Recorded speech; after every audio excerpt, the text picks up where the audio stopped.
Eh bien salut tout le monde, j'espère que vous allez bien. Dans cette vidéo, présentation d'une belle machine de chez Makita. C'est une scie sabre, on va découvrir ensemble le modèle. À savoir que je vous mets tous les liens en description pour retrouver ce modèle au meilleur prix. Alors chez Makita, au niveau des scies sabres, ils en ont une quantité astronomique. Ça va se demander la raison pour laquelle il y en a autant. Pourquoi il y a autant de modèles. Mais dans tous les cas, après avoir regardé un petit comparatif au niveau d'un tableau, c'est clairement la DJR 187 qui sortait du lot. Alors est-ce qu'on voit bien le chiffre en caméra? Mais toujours est-il que c'est vraiment celle qui sort du lot. D'une part parce qu'elle bénéficie d'un moteur brushless, donc voilà, un moteur plus performant et qui sera certainement plus... qui va durer dans le temps, certainement. Donc c'est un moteur qui est sans balai, hein, c'est la traduction de brushless tout simplement. Il faut savoir qu'ici on est sur un package qui est livré avec une mallette bien robuste en tout cas, et que donc cette machine nue, donc sans les batteries, sans chargeur, avec la mallette uniquement, on est aux alentours de 150 €. Je vous mets tous les liens en description. Alors l'autre raison pour laquelle j'ai choisi ce modèle, eh bien c'est parce qu'elle a une course de 32 mm, c'est super important. Donc ça veut dire que la lame, quand elle va scier, elle va parcourir 32 mm, puis 32 mm, ce qui offre finalement, enfin voilà, du coup il y aura plus de distance parcourue par la lame, et du coup en principe votre morceau de bois, vous allez le couper plus rapidement.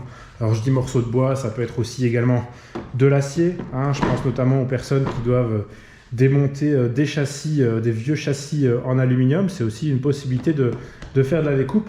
Tout dépend évidemment de la lame que vous allez mettre. D'ailleurs, au niveau des lames, vous avez le petit rangement qui va bien à ce niveau-là. Je trouve ça vraiment génial. Pareil, c'est vraiment dans du plastique bien robuste. Donc à mon avis, ça ne risque pas de casser avant un certain temps. Il y a des lames qui sont fournies donc pour le bois, mais aussi pour certains métaux. Voilà, ici on est sur des lames, il me semble, de 150 mm. Et puis finalement, vous avez des lames bien plus grandes qui, elles, font 240 mm. Et ici, voilà, c'est pour couper du bois. En général, c'est repris sur la lame. Mais ici, on a déjà une très belle lame. Et l'idée dans cette vidéo, c'est de vous montrer aussi un petit peu les batteries qui ne sont pas inclus dans le package, je le rappelle.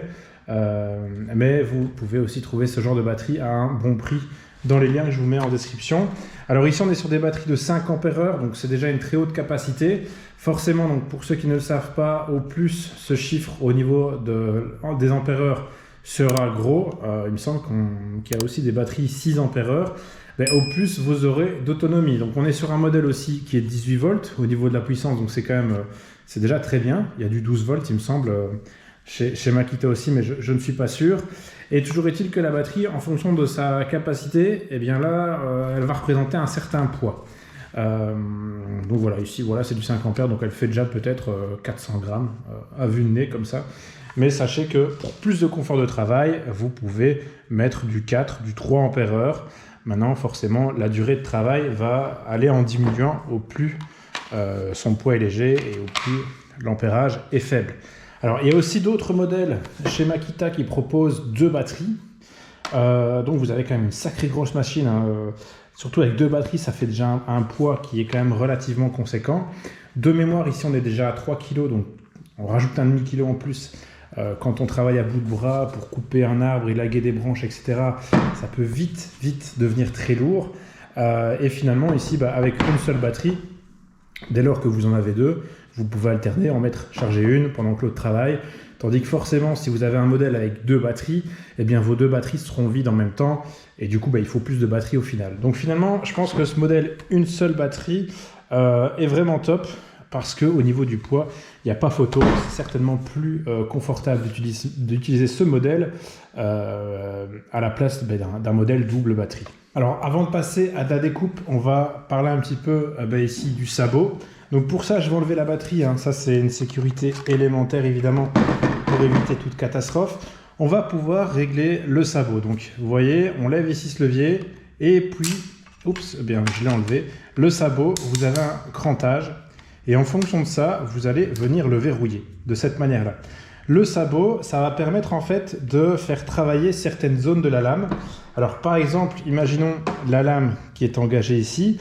Eh bien comme je le disais, elle a une course de 32 mm. Donc ça veut dire que peut-être finalement que seulement ces 32 mm-ci vont être exploités pour la découpe.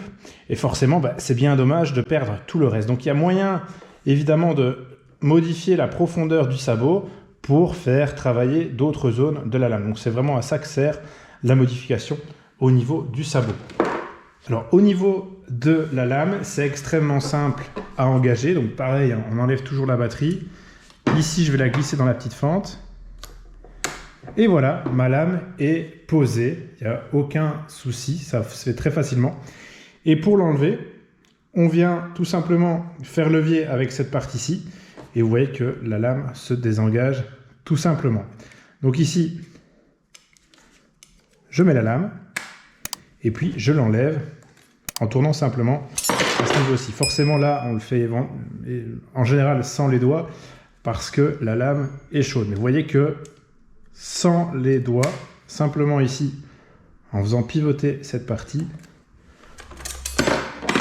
on enlève facilement la lame et on peut en mettre une autre tout aussi rapidement. Voilà. Alors, au niveau du fonctionnement, forcément, on vient engager la batterie.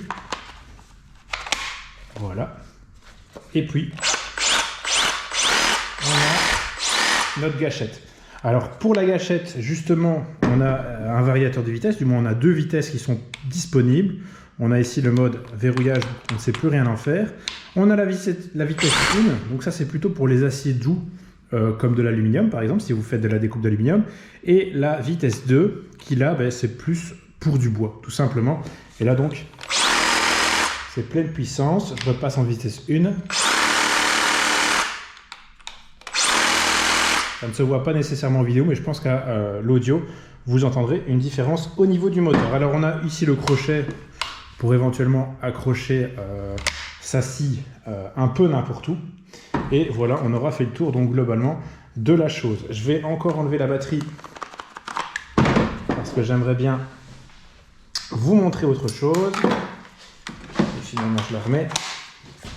Donc, j'appuie sur la gâchette. Et bien, vous voyez, on a une LED qui va rester allumée 10 secondes après avoir pressé la gâchette.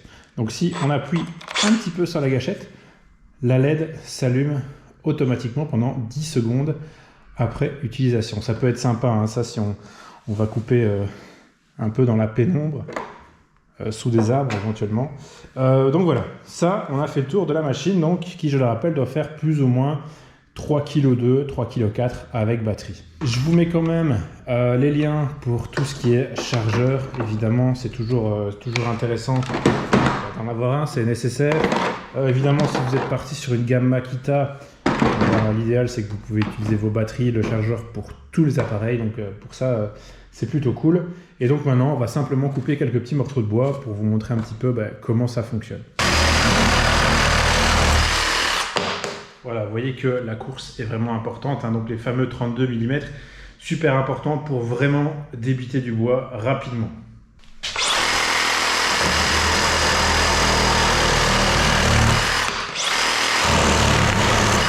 Donc maintenant on va partir sur toujours un résineux, ici c'est du 38 mm sur 150, donc c'est parti.